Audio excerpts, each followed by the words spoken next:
Hi guys, it's me. I'm back again. Welcome back. Wee. So today I'm talking about the Tinder Swindler.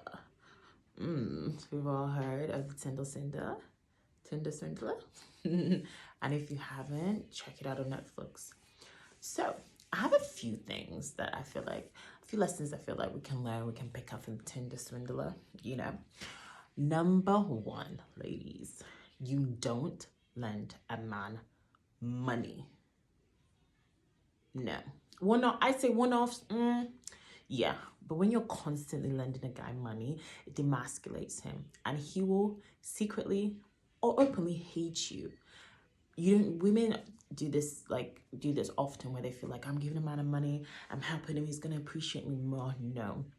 Let me tell you, if a man doesn't have money, let him go sort himself out. I'm not saying give up on him, but just, it's not a situation that you have to be in to help him get himself up financially, because once you're giving a man money constantly, you're demasculating him and he will secretly hate you. I've seen so many examples, and a lot of men like that normally tend to cheat as well, because that's the way they feel they get their masculinity back. I know it's crazy. And then before you know it, it spirals into another thing of abuse, because they feel that I've seen the works. Women think they're doing good things by giving their men money, and it's not. So when I saw that in the Tinder, I was just like, that guy is never gonna be like, oh my gosh, this woman was for me, was there for me when I was down. He's just gonna remember you as either think you're desperate or think you're someone that has no value.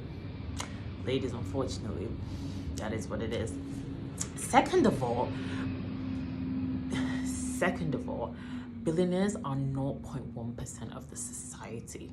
They are not on Tinder. Let's be honest. No, they're not on Tinder. What are they doing on Tinder? They have a network. They have a net worth. They have too much shit to lose. So they're not going to be on Tinder. They'll know like people from the aristocrat, people from their own social circle to hook up with, they don't typically marry commoners. So let's be honest, that already, when you're seeing someone that's posing as a billionaire on Tinder, come on now. Yeah. So first, and I also want to mention, like, the first lady, not judging, just my opinion, she came across a bit desperate.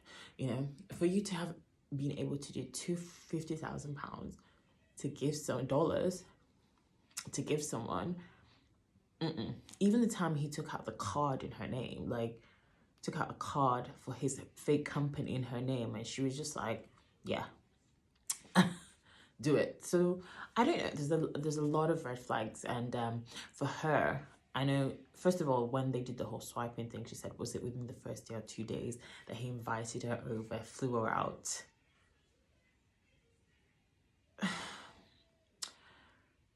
This is the thing. Anyway, she flew out, she slept with him, whatever. She felt like, oh my gosh, this guy, like, I've hit the jackpot. I've met my husband, I guess. Oh my gosh, this guy, look at the lifestyle. This is the lifestyle I want. And she even mentioned it. Everyone wants to have everything, the looks, the money. I was just like, now that's where, there's nothing wrong with wanting everything, but when you're going to extremes like that, like, that was a bit of a like question mark, because another thing that stood out to me is like the fact she didn't question the woman with the baby. I'm just like, you need to question the woman with the baby. Why is she here the first time I'm going out with you? Anyway, there's so many things wrong with that. Third of all, there was the whole love bombing thing. And I think once a guy starts love bombing you, ladies, we all know that love bombing is a form of psychological abuse. And love bombing is basically, when a guy just throwing so much affection and love your way constantly, he's trying to influence you for the better or for the worse. And with her, like, she was getting good morning texts, calls, I love you, and like, a guy's telling you I love you after 1 month. Nah, no guy's loving you after 1 month. No guy loves you after 1 month. Let's be 100% real. Love doesn't come like that. So that was another, like, what is going on? So I think the first lady was really, really down to just like hit the jackpot. And I think she was, would I say a gold digger? Because I think if she was really a true gold digger, she wouldn't have done the whole £250,000 thing. But I think in her back of her mind, because I think in society we're conditioned to think if someone's rich, like, let's help them, they're rich, they can pay us back. He's shown me this lifestyle, this fake lifestyle, obviously he can quote unquote afford, and 250,000 is nothing. And it's the fact that she didn't even wait for the others to be paid back to her. Like, she was taking increments, like 40,000, 30,000, and not one penny was paid back to her. I can't get my head around it. Like, surely even if you did it the first time, okay, you didn't give it the second time, you're like, no, it has to drop in my bank account. Nothing. Constantly. This is when I think that there's a bit of desperation involved, ladies. I don't think you can be no. I'm not judging her, but she's definitely desperate, because when you're taking out that amount of money for a guy, there's something wrong. Like, first of all, he's a billionaire's son. He should have his own, he should have his own police academy. He should have his own, like, FBI that follows him 24/7. Like, he doesn't need you to help him with his enemies. Crazy. Like, I couldn't get my head around it. And so there was that. And also, yeah, so my points that I made, I'm losing my train of thought. Obviously, billionaires' sons are not on Tinder. They're not on a social network, social whatever dating thing. And if there are, it's for the 0.01% of billionaires. That's the only type of social dating they'll be on. Second of all, you never lend a man money. Third of all, love bombing is a red flag. Fourth of all, please do not be desperate, ladies. We all want love. And it's so, when a guy's telling you 1,000,005 things, he's saying so many good things with his mouth, and you're like, oh my gosh, you told me you love me after 1 month, you're swept off your feet. No, ladies, let's use our head and no one loves you after 1 month. I was so cringe watching like how involved she got after like a month or two. I can't even remember what the span of the relationship, but she was the one that was swindled the most. And just imagine him not even, there was just too many red flags, from her barely knowing him having that lady, his enemies are after him. You met him on Tinder. Oh my god. It's like the red flags are endless. How did you end up like this? How?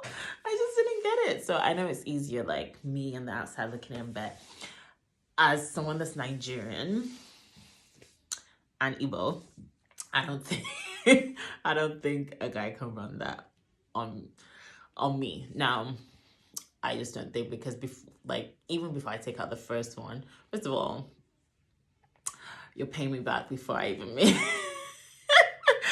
But it was too much. I couldn't believe it. Another thing, which I think another thing is, she was ready to give all this money, and the guy just bought her like a bouquet of flowers and flew her out, and she was already, you know what I mean? And that's the thing, lady. I'm not talking about get £1 billion from him before you spend £1 billion on him. No, I'm just talking about just be very realistic. And it's just all these guys that give the bare minimum and want everything in return. I'll give you the bare minimum of time, but I want XYZ. I want your body. I want access to your time all the time. I want you to cut up everyone for me, but I'm just giving you the bare minimum. Don't let a guy give you the bare minimum. Bare minimum is just texting, just Instagramming. He needs to be calling you and giving you real time. Real time is calls. Real time is meeting up with you in person. That way you have, like, he has more to lose. So that if shit hits the fan, he's going to feel the impact of losing you more than if he's just sending you messages. And that's so important. So ladies, I just want to know what you learned out of all this. And ladies, just make sure you're safe when you're online dating, because online dating is another man's game. So ladies, let me know what you think. Ladies and gentlemen, let me know what you think. Like, do you think the lady was desperate? Do you think it was 100% the guy's fault, or do you think the ladies are to blame? And I know I only mentioned the first one because she's the one that, had the most money swindled. And the third one, that was the fourth one that helped catch him.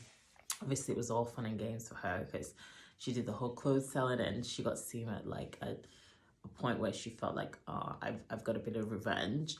but still she was affected, and I'm sure all these girls slept with him as well. So body, money, everything just gone over the bare minimum. Ladies, never let a man give you the bare minimum. Let me know your comments and your thoughts. See you later.